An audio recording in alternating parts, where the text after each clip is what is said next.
Hospital Policlínico La Rosaleda, centro de referencia de la sanidad privada en Galicia desde hace más de 5 décadas. La Rosaleda cuenta con el mejor y más completo cuadro médico. Actualmente está formado por casi un centenar de facultativos altamente cualificados que cubren prácticamente todas las especialidades médicas. Además, dispone de unidades específicas totalmente punteras, como la unidad del sueño, antitabaco, neurología cognitiva, neurofisiología. El hospital está dotado asimismo con la tecnología más avanzada, ofreciendo a sus pacientes las máximas prestaciones sanitarias con los más vanguardistas medios de diagnóstico, quirúrgicos y asistenciales. Más de 10.000 metros cuadrados a tu disposición, con unas instalaciones recientemente reformadas para una mayor confortabilidad, exclusividad y el mejor trato a sus pacientes. Y todo ello sin esperas y con una financiación adaptada a tus necesidades. Porque lo verdaderamente importante no puede esperar. Por ti, por los tuyos. Hospital Policlínico La Rosaleda.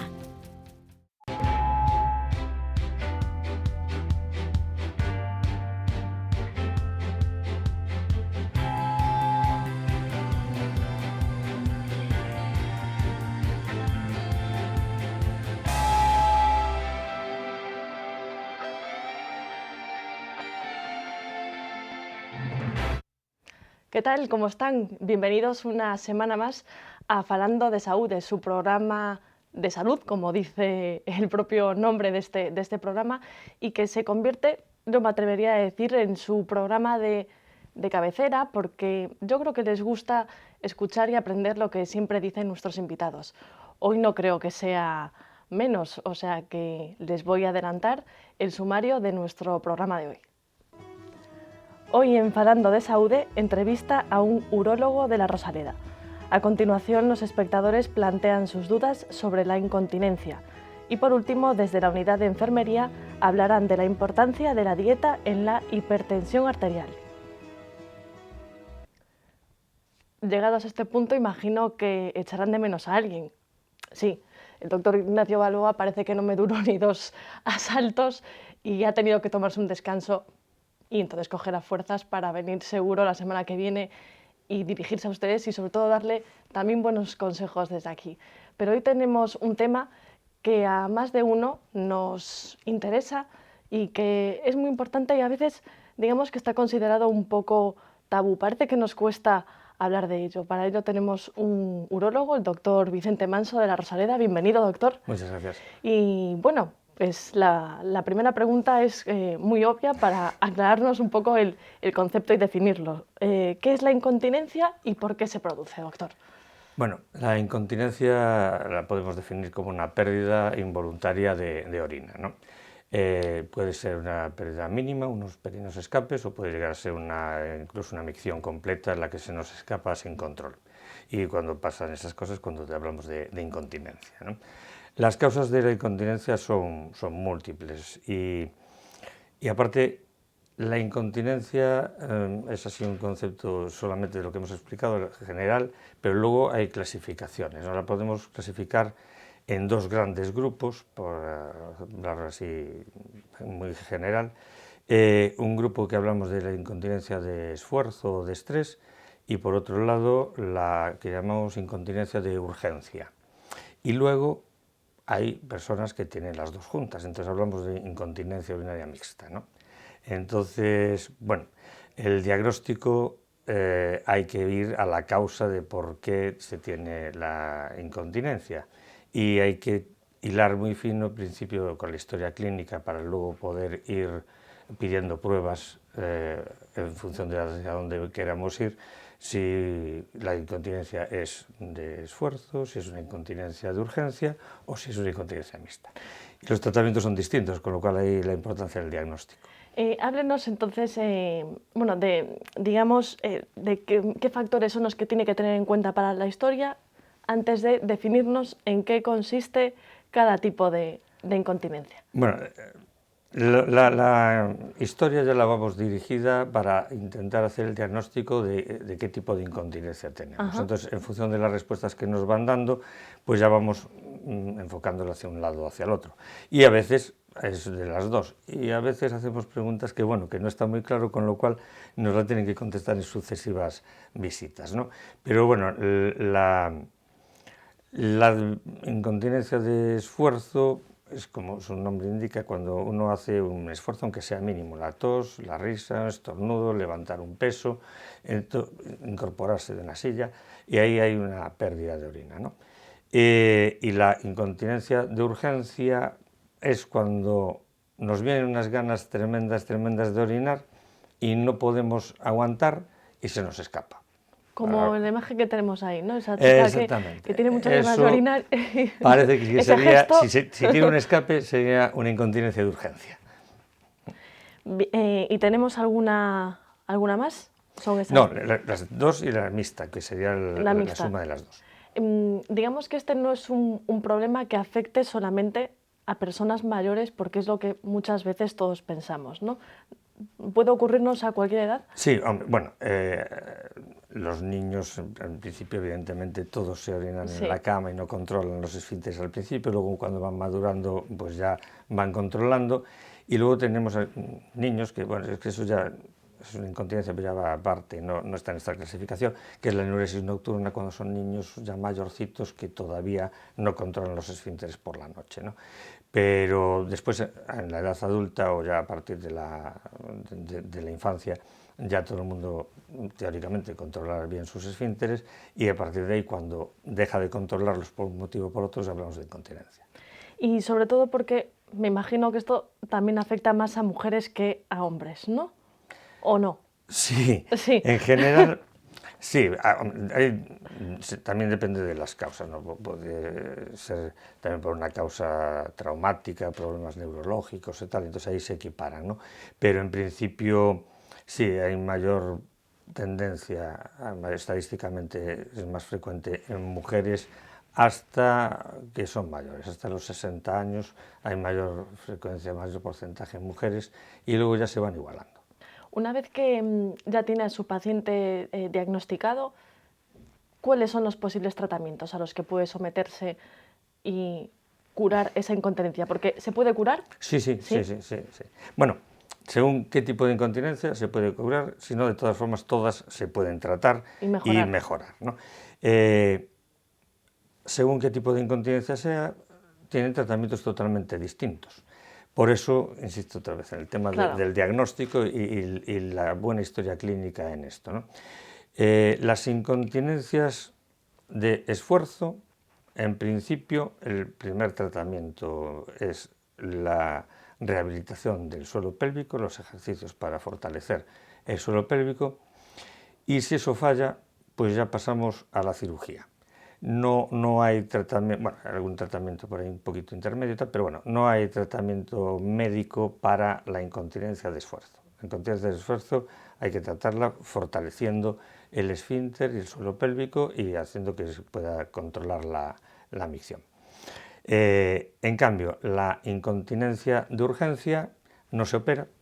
La incontinencia de urgencia solamente se utilizan tratamientos médicos, que pueden ser por vía oral, pueden ser por vía transdérmica, y ponemos incluso también medicamentos intravesicales, pero no hay cirugía para la incontinencia de esfuerzo.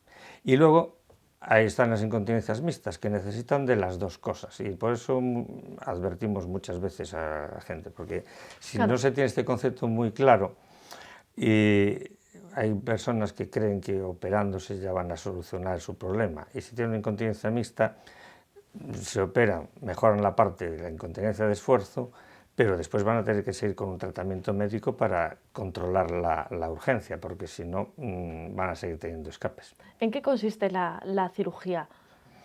Bueno, la cirugía depende de, bueno, si ya ha fracasado la rehabilitación del suelo pélvico, ahí depende, hay que hacer una exploración adecuada y ver cuál es el problema. Puede que simplemente hayan variado ahí los ángulos de la uretra, que tiene el cuello más abierto, la vejiga más caída, pero también puede haber un prolapso uterino, un prolapso rectal, tal. Entonces depende de cómo esté la anatomía de la zona, pues se utiliza un tipo de cirugía a otra.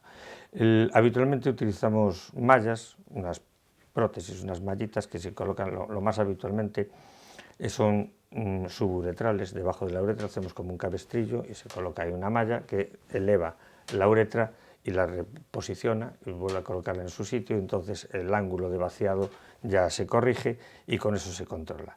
Pero si hay unos prolapsos y tal, ponemos mallas más complejas de 4 y hasta de 6 brazos para intentar sujetar la pelvis. ¿Eso es doloroso para el paciente o el tener esas mallas? No. Para nada. Para nada. No va a tener ninguna molestia. Ninguna molestia. Ninguna. Habitualmente no. Hombre, hay un mínimo caso de gente que le rechaza y tal, pero cada día los materiales van mejorando y cada vez es menor el porcentaje de rechazos que hay a las mallas.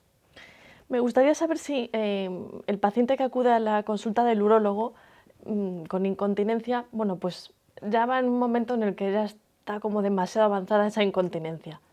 O ahora las cosas empiezan a cambiar y quizá no ante el primer síntoma, pero vamos, a lo mejor al segundo o al tercero pues ya llaman por teléfono para pedir esa cita. Hay de todo, hay de todo. Hay veces que sorprende que hay gente que viene después de tener problemas desde hace muchos años, que tampoco queda muy claro por qué deciden ahora tratarse, si han pasado muchos años. Hay quizás sí que yo creo que la publicidad que se está haciendo al respecto pues les hace cambiar la idea y decir, hombre, pues a lo mejor hay tratamiento para mí, voy a mirar, ¿no? Y otra gente, no, ya la primera, en cuanto tienen el más mínimo síntoma y el más mínimo escape, aunque sea una sola vez, se preocupan muchísimo y ya vienen a la consulta para ver qué problema tienen, ¿no? En una diapositiva que poníamos hace un momento y que ahora la repetimos, aparece la imagen de una mujer embarazada y también pueden sufrir pérdidas, ¿no? Y sí, durante el embarazo y sobre todo después del parto. Claro, el niño pasa ahí por el canal del parto y bueno, todo el suelo pélvico se dilata mucho en ese momento, tiene que volver otra vez a su posición y a veces no vuelve todo lo anatómicamente que estaba previamente, ¿no? Entonces, a partir de ahí, con esas modificaciones de los ángulos y tal, y por la debilidad del suelo pélvico, de la musculatura, pues hay incontinencia.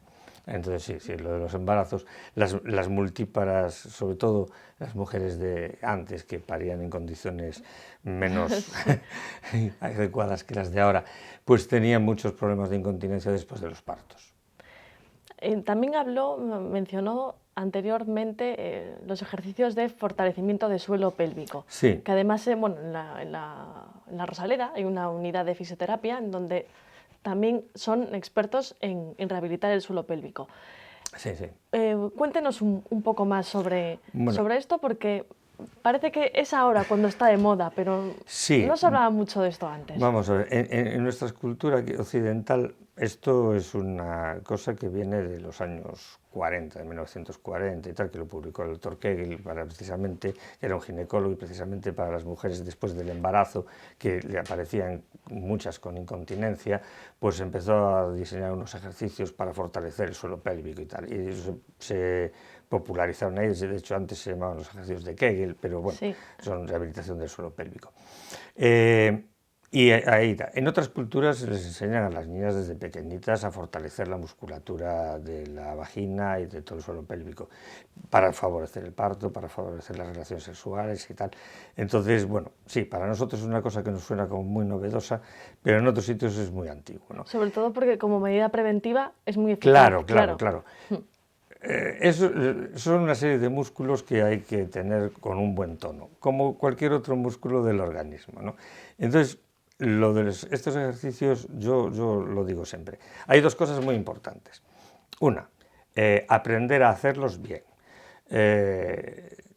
Como casi todos los ejercicios, si uno los hace mal, se puede lesionar y aparte no hacer nada positivo, y se cansa y se aburre y luego dice, esto no funciona.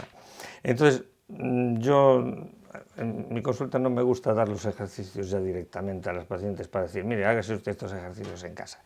A mí me gusta que vayan primero a un sitio donde alguien que sabe les indique cómo tienen que hacerlos y que controle que lo están haciendo bien. cada uno de los ejercicios. Cuando aprenden a hacer los ejercicios, después lo que hay que hacer es muchas repeticiones, como cualquier otro tipo de ejercicio. Si nosotros queremos tener unos buenos abdominales y vamos al gimnasio un día o 3 veces o una semana, nos enseñan a hacer abdominales y no los hacemos más, nunca tendremos abdominales. Esto es lo mismo. Luego hay que hacer los ejercicios muchas veces continuamente, pero ejercicios que sepamos que los estamos haciendo bien y bien controlados, ¿no? Entonces lo primero es aprenderlos bien en un sitio que adecuadamente nos enseñen a hacerlos y después continuamente. Yo a mis pacientes les digo siempre, pues aprovechen, están viendo la tele, cuando ponen anuncios, cada vez que hay anuncios, haces ejercicios.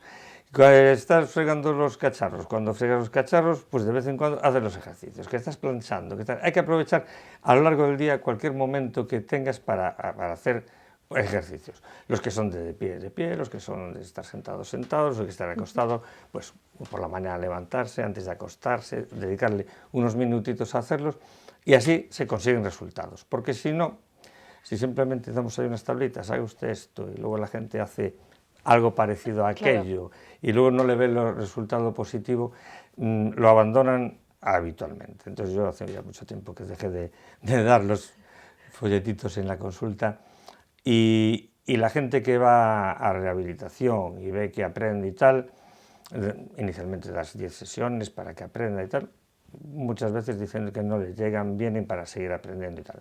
Y después de que ya tienen bueno, los conocimientos aprendidos, si lo practican al cabo de unos meses, evidentemente, que tampoco es de un día para otro, pues se nota una mejoría importante en general, ¿no?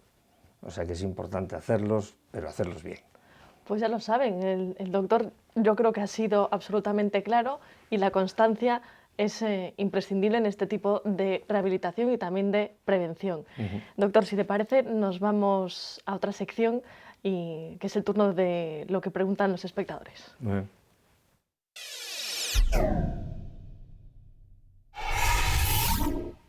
Como saben, pero se los recuerdo una semana más, pueden enviarnos todas sus consultas, sus sugerencias a través del correo electrónico a falandodesaude@correotv.es, o si lo prefieren nos pueden también dejar mensajes en nuestro muro de Facebook o nos pueden escribir tweets que atenderemos encantados. Doctor, primera pregunta. Petra de Santiago dice: doctor, parece que con el paso del tiempo mi manera de orinar ha cambiado. ¿Debo alarmarme? Hombre, es una pregunta así un poquito ambigua, ¿no? Ha cambiado. A ver, alarmarse, no debe de alarmarse, pero si nota que hay algún tipo de cambio en eso, pues debe de consultarlo. ¿Qué puede ser en la frecuencia? O... Claro, es que es una pregunta que no está muy claro qué es lo que nos está diciendo, ¿no? Muchas veces los cambios en la micción también son debidos a que ha habido cambios en los hábitos. Uno bebe más o bebe a otras horas o le cambió la... Entonces, bueno, lo que decíamos al principio, una buena historia clínica, hay que saber exactamente de qué estamos hablando, preguntar con detalle y ver cuál es el problema, porque así no sabemos muy bien de qué problema estamos hablando, ¿no? Siguiente pregunta. Iria de Santiago pregunta si puede influir su estilo de vida sobre el control de la orina. También es una pregunta un poco... Su estilo de vida. Sí. Claro, ¿qué estilo de vida de qué hablamos? Hombre, no te puedo decir que puede contestarle a esta pregunta, pero el estilo de vida sobre el control de la orina... Ahora, por ejemplo, bueno, es que se me acaba de ocurrir porque hace unos días leí una noticia en la que decía que, bueno, pues ahora que las mujeres nos estamos aficionando a correr, que eso no es bueno para nuestro suelo pélvico y que con lo cual eso podría provocar problemas de incontinencia. No, esto no es así. Hombre, vamos a ver, todos los ejercicios deben ser completos. El correr solo, pues bueno, es muy limitado. Habitualmente, si uno solamente corre, no hace estiramientos, no hace tal, se lesiona. Si uno hace una serie de ejercicios de calentamiento previo y tal, ahí ya van una serie de estiramientos y una serie de ejercicios y no tiene por qué venirle mal en absoluto correr. Si solamente corre, y sobre todo si corre por suelo duro, que está ahí botando muy fuerte, y según el calzado deportivo que lleve, que también... Claro, que eso es importante. Claro, hay que llevar un buen calzado deportivo si se corre en suelo duro, porque si hay lesiones a todos los niveles. niveles, a nivel de rodillas, de tobillos, tal, y también, bueno, a nivel de ahí del abdomen, esos microtraumatismos que son muy repetidos podrían molestar un poco, pero bueno, haciendo unos ejercicios completos no debería tener ningún problema. Por último, porque creo que tenemos tiempo para una pregunta más, Victoria de Santiago dice: doctor, pensaba que las pérdidas de orina era algo que afectaba solo a los mayores, pero después de dar a luz veo que en ocasiones pierdo orina al hacer esfuerzos. Bueno, de esto ya hemos hablado, sí, pero suponiendo que se haya incorporado ahora, sí, claro, efectivamente. El tema de los partos es un tema muy importante. El no tener previamente una buena musculatura hace que después del parto eso quede muy flácido y con muy poco tono y cueste mucho más trabajo recuperarlo. Y si no le ayudamos con ejercicios, pues no hay recuperación total y puede haber una serie de disfunciones como la incontinencia, ¿no?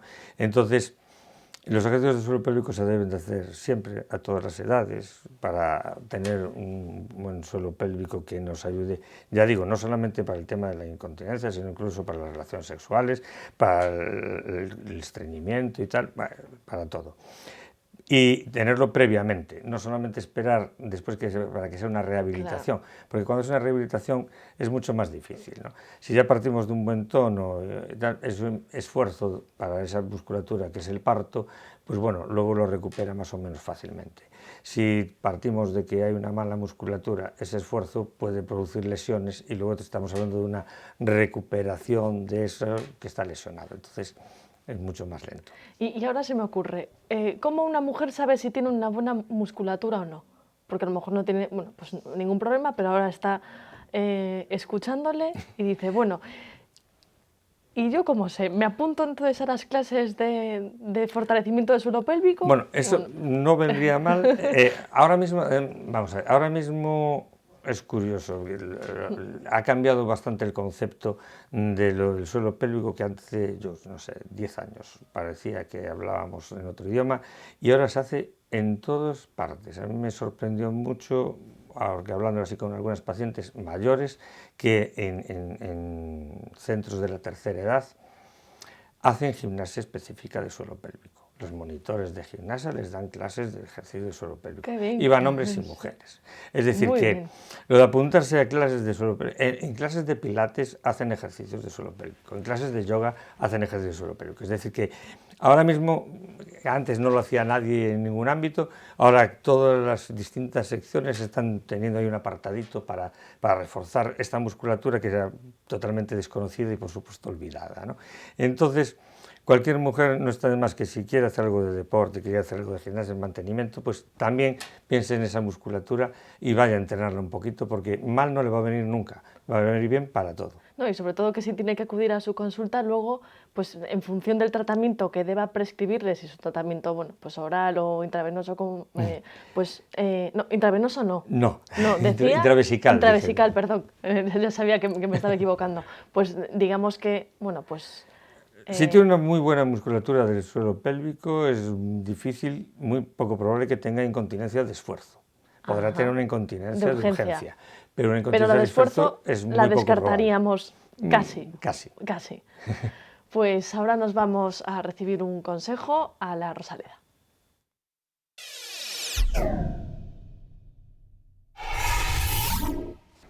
Mi nombre es Dalia. Soy enfermera en el Policlínico La Rosaleda y voy a hablaros de la importancia de la dieta en la hipertensión arterial.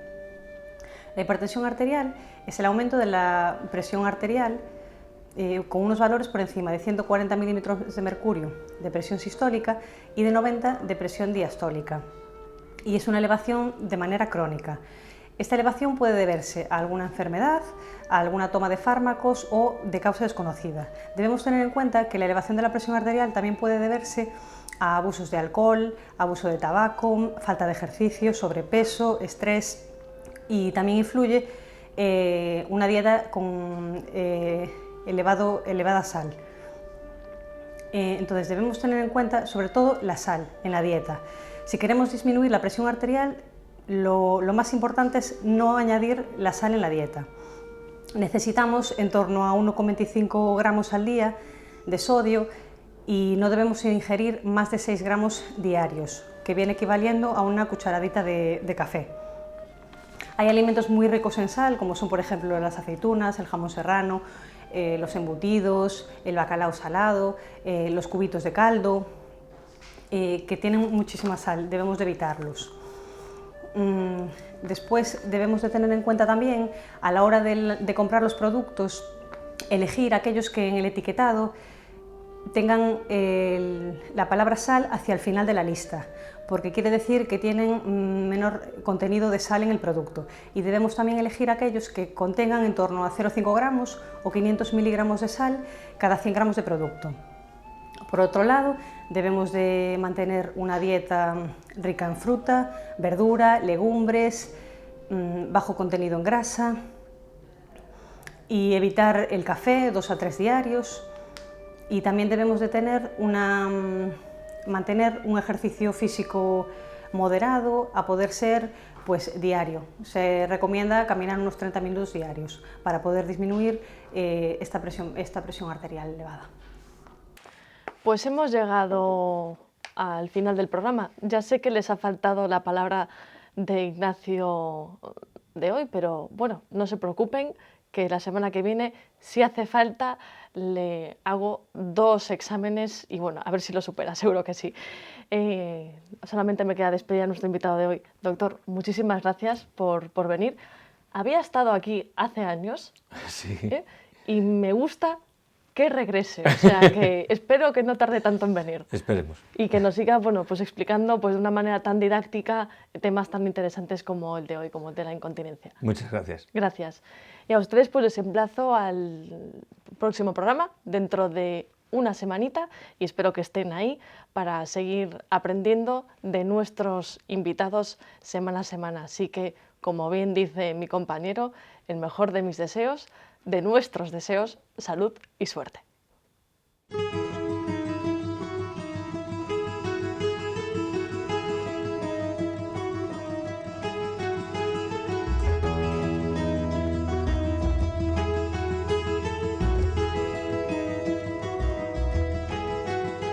Centros Médicos La Rosaleda han patrocinado este programa.